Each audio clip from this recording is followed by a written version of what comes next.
A man says something sharp to you. A word lands with a sting. A look, a tone, a comment, small but precise. Before you choose anything, your body reacts.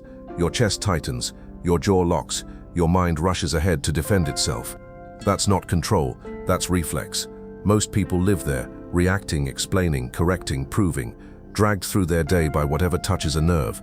Marcus Aurelius wrote for this exact moment, not to calm you down, not to make life gentle, but to give you command. Because the truth is simple, what disturbs you is not the event, it's the judgment you add to it, and judgments can be removed. Marcus began his mornings expecting trouble, not hoping for it, expecting it. He told himself he would meet the ungrateful, the arrogant, the selfish, the careless. Why? So none of it would surprise him. Surprise is what steals your control. Expectation restores it. When you expect people to act like people, you stop taking every inconvenience as a personal offense. This is where the method starts, before the trigger even arrives. Here's the mistake most people make. They think the pain lives outside them, in the insult, in the delay, in the betrayal, in the unfairness. But the event is neutral. It's just information. The suffering begins when you say, "This is unbearable. This means I'm disrespected. This proves something about me." That sentence, that judgment, is where control is lost. The moment you decide what something means, your nervous system obeys the story. Marcus was ruthless about this. He said, "If you are disturbed, the disturbance is yours, and that means it can be taken back, not later, now." Every time you react automatically, you train the world how to move you. If anger is easy to trigger, people learn to use it. If insecurity is easy to touch, situations learn where to press. If offense controls you, then offense owns you. Reaction makes you predictable. Predictability makes you weak. Worse, reaction shrinks you. You become smaller than the moment, smaller than the task in front of you, smaller than the person you're trying to be.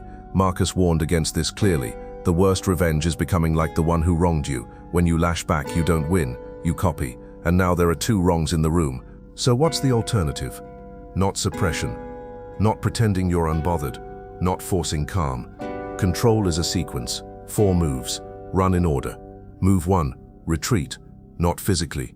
Internally. You don't need silence, mountains, or perfect conditions. You need a pause. Close your mouth. Relax your face. Take 1 slow breath. That single gap breaks the chain.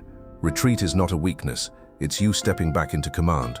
Move 2. Strip the judgment. Ask 1 question. What actually happened? Not what it means. Not what it implies. What happened? Words were spoken. A message was sent. An action occurred. That's it. The story, that you were insulted, diminished, threatened, that part is optional. Most people confuse the story with the event. That's where they lose control. Keep it bare. Keep it factual. Nothing more. I have been harmed.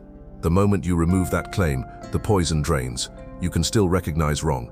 You can still set boundaries. You can still act, but you refuse to tell yourself you are wounded, because wounds demand reaction.